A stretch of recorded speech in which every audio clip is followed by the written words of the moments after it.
అందరికి నమస్తే. మన తెలంగాణ ఉద్యమం దేనికోసమైతే జరిగిందో, తెలంగాణ రాష్ట్రం దేనికోసమైతే సాధించుకున్నామో, ఇప్పుడు ఆ స్ఫూర్తికే తూట్లు పొడిచే కాడికొచ్చింది వ్యవహారం. ఎంబీబీఎస్, బీడీఎస్ అడ్మిషన్స్‌లో మన పిల్లలేమో నాన్ లోకల్ అంట. ఆంధ్రప్రదేశ్‌కి సంబంధించిన వాళ్ళు ఇక్కడ చదివితే ఇంటర్మీడియేట్ చదివితే వాళ్ళు లోకల్ అంట. మనోళ్ళు ఫస్ట్ క్లాస్ నుంచి 10వ క్లాస్ వరకు ఊర్లో చదివినోళ్ళు ఇంటర్మీడియట్ కోసం ఆంధ్రప్రదేశ్కి పోయి చదివితే వాళ్ళు ఆంధ్రప్రదేశ్కి లోకల్ అంట, ఇక్కడ నాన్ లోకల్ అంట. అక్కడోళ్ళు మాత్రం ఇప్పుడు చాలామంది ఆంధ్రప్రదేశ్కి నుంచి వచ్చి తెలంగాణలో హైదరాబాద్లో ఇంటర్మీడియట్ చదువుతారు, వాళ్ళు ఇక్కడ లోకల్ అంట. ఇది ఈ ప్రభుత్వం చేసిన గొప్ప ఘనకార్యం. దానికోసం వాళ్ళ తల్లిదండ్రులు వాళ్ళంతా లేఖ రాసినారు. ఒక నిమిషం నాతో వాళ్ళ పేరెంట్స్, ఒక పేరెంట్ మాట్లాడుతున్నారు. స్ఫూర్తి అని వరంగల్ నుంచి 10వ క్లాస్ వరకు ఆమె వరంగల్లో చదివింది, ఇంటర్మీడియట్ ఆంధ్రలో చదివితే ఆమె ఆంధ్ర లోకల్ అంటున్నారు వాళ్ళ ఫాదర్. రాజుగారు నమస్తే. రాజుగారు, నేను శివారెడ్డి మాట్లాడుతున్నా, సిగ్నల్ టీవీ నుంచి. రాజుగారు, మీ అమ్మాయి కదా స్ఫూర్తి? అవునండి. ఏమైంది చెప్పండి ఒకసారి నాకు ఆ కేసు గురించి. ఏం లేదన్నా, ఇప్పుడు మా పాప ఫస్ట్ టు 10th వరకు తెలంగాణలో చదువుకుంది. ఇంటర్మీడియట్ వచ్చి విజయవాడ చదివింది. ఇప్పుడు నీట్ ఎగ్జామ్ రాస్తే మాది ఇప్పుడు నీట్ ఎగ్జామ్ రాస్తే ఆంధ్రప్రదేశ్ మెరిట్ లిస్ట్ లో మా పేరు ఉంది, తెలంగాణలో లేదు. సో మమ్మల్ని అక్కడ లోకల్ గా ట్రీట్ చేస్తున్నట్టు అనిపించింది. సో అక్కడ లోకల్ గా ట్రీట్ చేసినా we are ready to go there.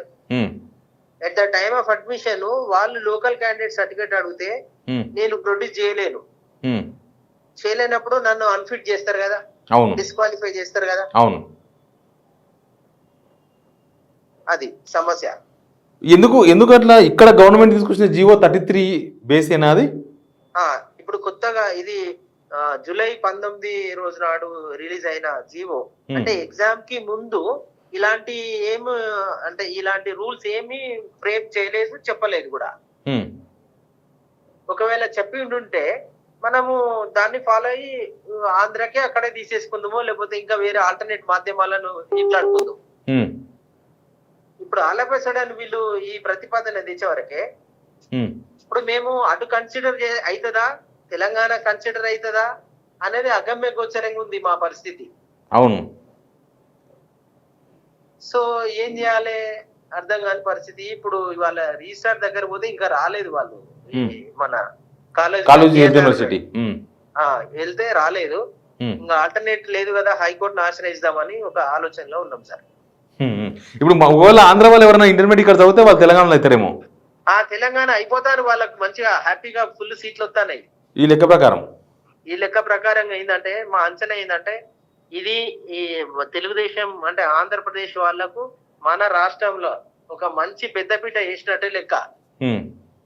వేరే రాష్ట్రాలలో ఇప్పుడు కేరళలో చదువుకొని ఉంటాడు, వాడు కేరళ ప్రాపర్ అయి ఉంటాడు, వాడు ఒక 2 సంవత్సరాలు ఇంటర్మీడియట్ కు తెలంగాణకు వచ్చి తెలంగాణలో చదువుతాడు. చదవగానే వాడికి లోకల్ ఇచ్చేస్తారు, ఇక్కడ తెలంగాణ లోకల్ మన నీటి ప్రకారం ఇస్తారు. మళ్ళా అదే కేరళ ప్రకారం ఏంటంటే, కేరళ ప్రకారంగా అక్కడ వాళ్ళ మదర్ గాని ఫాదర్ గాని ఎవరున్నా వాళ్ళది అక్కడ లోకల్ గా ట్రీట్ అవుతారు. మళ్ళా వాళ్ళకి డబుల్ అడ్వాంటేజ్ వస్తారు. వాళ్ళు అక్కడ చదవచ్చు, ఇక్కడ చదవచ్చు. అక్కడ లోకల్, ఇక్కడ లోకల్ అవుతారు. ఇప్పుడు ఆంధ్రప్రదేశ్ కూడా అంతే కదా, వాళ్ళకి అక్కడ లోకల్ అవుతారు, ఇక్కడ లోకల్ అవుతారు. అక్కడ లోకల్ అవుతారు, ఇక్కడ లోకల్ అవుతారు. ఒకటి వచ్చి మన తెలంగాణలో పరిస్థితి అగమ్య గోచరంగా ఉంది. నష్టపోయేది మనమే. ఎంతమంది ఉండొచ్చు రాజుగారు ఇట్లా స్టూడెంట్స్? తక్కువ 5,000 నుంచి ఎక్కువ 15,000 వరకు ఉన్నారు. 10,000 మంది మన పిల్లలు ఇప్పుడు ఆంధ్రాలోకి వెళ్ళిపోవాలి. మనం అటు వెళ్ళిపోవాలి. అటు వెళ్ళిపోతే కూడా మనకు సీట్ దొరుకుతుందా అనేది ప్రశ్ననే. స్థానికత ఉండదు, మళ్ళీ మనకు లోకల్ సర్టిఫికేట్ ఇవ్వలేము. ఇప్పుడు వాడు సర్టిఫికేట్ వెరిఫికేషన్ చేసేటప్పుడు ఏం చేస్తారంటే, క్యాస్ట్ నాది మన తెలంగాణ ఉంటది, ఇన్కమ్ తెలంగాణ ఉంటది, లోకల్ క్యాండిడేట్ తెలంగాణ ఉంటది, 1వ తరగతి నుంచి 10వ తరగతి తెలంగాణ ఉంటది, ఒక్క ఇంటర్మీడియట్ మాత్రం ఆంధ్రప్రదేశ్ ఉంటది. అవును. ఇప్పుడు నా లోకల్ క్యాండిడేట్ ఎట్లా డిసైడ్ చేస్తారు? ఇప్పుడు రెవెన్యూ లాస్ ప్రకారంగా, ఇప్పుడు మనకు ఎంఆర్ఓ సైడ్ కి వచ్చేసరికి రెవెన్యూ లాస్ ప్రకారం ఏంటంటే 7 years కన్సిక్యూటివ్ గా ఆ ప్రాంతంలో చదివితే, ఆ ప్రాంతంలో నివసించినట్టు మనం ప్రూఫ్స్ ఎస్టాబ్లిష్ చేస్తేనే లోకల్ క్యాండిడేట్ ఇస్తారు. అవును. మరి మనం అక్కడ నేను ఎస్టాబ్లిష్ చేయలేను కదా ఆంధ్రాలో. అవును. చేయనప్పుడు నువ్వు డిస్క్వాలిఫై అంటాడు.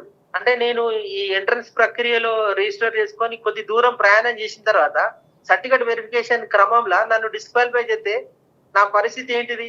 అవును, కరెక్ట్. అటు కాకుండా ఇటు కాకుండా అవుతుంది. ఎటు కాకుండా అయితే ఇటు రానిత్తలేరు, అటు అటు పోతే నువ్వు కరెక్ట్ లేవని నువ్వు మళ్ళీ అటు వెళ్ళగొడతాను. అవును. మీది ఎక్కడ? మీది Warangal? Warangal. Okay, thank you Raju గారు, థ్యాంక్ యూ అన్న. నమస్తే. ఓకే, నమస్తే. ఇది పరిస్థితి. ఒక స్టూడెంట్ వాళ్ళ పేరెంట్ దాదాపు 15,000 మంది దాకా ఉంటారని చెప్తున్నారు. ఇట్లా చూడండి, ఏ రాష్ట్రంలో లేని రూల్ మన రాష్ట్రంలో ఎందుకు తీసుకొచ్చింది ఇప్పుడు? మొన్నటిదాకా June 2, 2024 వరకు ఉమ్మడి రాజధాని హైదరాబాదు. దానిలో 85% మన లోకల్ కోటా ఉండే, 15% ఓపెన్ కోటా ఉండే. దానిలో మనోళ్ళు వాళ్ళు కాంపిటీషన్ ఉండే. ఇప్పుడు అంతా అయిపోయిన తర్వాత మనకు మొత్తం ఇంకా మనకే, మన తెలంగాణ మనకే, మన హైదరాబాద్ మనకే, మన సీట్లు మనకే, మన పండుగ మనకే అనుకుంటే లాస్ట్కి ఇలా చేసినారు. మన వాళ్ళు ఎటు కాకుండా అవుతున్నారు. తెలంగాణ వాళ్ళు ఏమవుతున్నారంటే 9, 10 అంతకుముందు నాకు చెప్తా, మొన్నటిదాకా లాస్ట్ ఇయర్ ఉన్న అడ్మిషన్స్ వరకు ఏంటంటే సిచ్యువేషను, లాస్ట్ ఇయర్ వరకు ఉన్న అడ్మిషన్స్లో 6th to inter 6th to inter 6, 7, 8, 9, 10 intermediate 2 సంవత్సరాలు. మొత్తం ఈ 7 ఏళ్లలో 7 ఇయర్స్లో 4 సంవత్సరాలు ఇక్కడ ఉంటే చాలు. మనలో ఎట్లా కూడా 6, 7, 8, 9, 10 పక్కా చదువుతారు. తెలంగాణలో హైదరాబాద్ కాకపోతే ఊర్లో ఏనో దగ్గర పక్కా తెలంగాణలో చదువుతారు. ఇంటర్మీడియట్ కోసం అటు ఇటు పోతుండొచ్చు బహుశా. ఇప్పుడు ఏమైంది, దీనిలో మనలకు బెనిఫిట్ అయింది 85% కోటాలు. ఇప్పుడు ఏం చేసి తెలుసా, కొత్తగా వీళ్ళు 33 జీవో తీసుకొచ్చారు. వాళ్ళ బాధ అదే కదా, ఇప్పటిదాకా రాజుగారు మాట్లాడింది అదే. వీళ్ళు తీసుకొచ్చిన జీవో అటాచ్ చేసి, జీవో MS నెంబర్ 33 అటాచ్ చేసి, అమెండ్మెంట్ వల్ల తెలంగాణలో పుట్టి తెలంగాణలో ఉన్న వాళ్ళు నాన్ లోకల్ కిందకి జమ చేసినారు. వీళ్ళు ఏం చేసిండ్రు, దానివల్ల 9, 10 ఇంటర్ ఇది ఇక్కడ చదువుతూనే లోకల్ అట. ఇప్పుడు ఈ అమ్మాయి స్ఫూర్తి అనే అమ్మాయి వరంగల్ ఇంటర్మీడియట్ ఆంధ్రాలో చదివింది కాబట్టి ఆంధ్రాకి వెళ్ళిపోయింది. ఆంధ్రానంట లోకల్. ఆంధ్రప్రదేశ్లో ఏం తెలుసా, ఆంధ్రప్రదేశ్ వాళ్ళు కిందాక అయిపోయింది కేరళలో. ఆంధ్రప్రదేశ్లో వాళ్ళ పేరెంట్స్ ఎవరన్నా అక్కడ చదువుకొని వాళ్ళు అక్కడనే ఉంటే వాళ్ళు అక్కడ లోకల్. ఇప్పుడు ఇంటర్మీడియట్ ఇక్కడ చదివినందుకు హైదరాబాద్లో ఇప్పుడు ఆంధ్రప్రదేశ్కి వెళ్ళి చాలా మంది వచ్చి ఇంటర్మీడియట్ చదువుతారు. వాళ్ళంతా ఇక్కడ లోకల్. ఇప్పుడు మన వాళ్ళు 15,000 మంది ఉండొచ్చు, కానీ అక్కడ నుంచి లక్షల మంది వచ్చి చదువుతారు. వాళ్ళంతా లోకల్. కేరళ వాళ్ళు వచ్చి చదివితే లోకల్, ఇంటర్మీడియట్ చదివితే వాళ్ళు అక్కడ లోకల్, ఇక్కడ లోకల్. అలా ఆంధ్రప్రదేశ్ వాళ్ళు అక్కడ లోకల్, ఇక్కడ లోకల్. మనోళ్ళు మాత్రం ఇక్కడ నాన్ లోకల్ తెలంగాణలో. మనోళ్ళు ఇంటర్మీడియట్ ఆడ చదివిన పాపానికి వాళ్ళు అక్కడ లోకల్ అవుతుండ్రు. ఇంకా మళ్ళీ స్థానికత అనే దానిలో వాళ్ళు ఎట్లా ఆధారాలు చూపించలేరు. విజయవాడలో వాళ్ళ పేరెంట్స్ ఇక్కడ ఉంటారు, జస్ట్ ఇంటర్మీడియట్ కోసం అక్కడ ఎన్నో రెసిడెన్షియల్ కాలేజీలో ఉండి చదువుకుంటారు కదా. MBBS, BDS ఈ రెండిట్లో తీవ్రమైన అన్యాయం జరుగుతుంది. MBBS అండ్ BDS అసలు దీని గురించి ఎవరు పట్టించుకుంటారో, అసలు ఎవరు బెనిఫిట్ కోసం చేసిందో అర్థమవుతుంది కదా మనకు. దీని వెనుక ఎవరు ప్రోద్బలం ఉందో కూడా అర్థమవుతుంది కదా.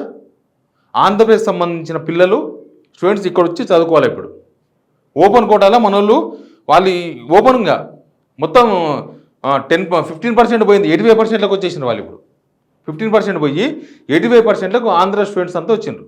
మనోళ్ళు కాంపిటీషన్ వాళ్ళతో పడాలి. ఇక్కడ ఉన్న వాళ్ళు ఒకవేళ వాళ్ళకి ఎక్కువ ర్యాంక్ ఉంటే వాళ్ళకి ర్యాంక్స్ వస్తాయి. మళ్ళీ ఇక్కడ ఉన్న వాళ్ళు కూడా, ఇక్కడ లోకల్ అనుకునే తెలంగాణ స్టూడెంట్స్ కూడా అన్యాయమే ఇది. ఎడి తిరిగి తెలంగాణ పిల్లలు రోడ్డు మీద పడాలి. MBBS చదవద్దు, BDS చదవద్దు, మళ్ళీ మనం భిక్షాందేహి అనాల. దీనికోసమేనా తెలంగాణ తెచ్చుకున్నది?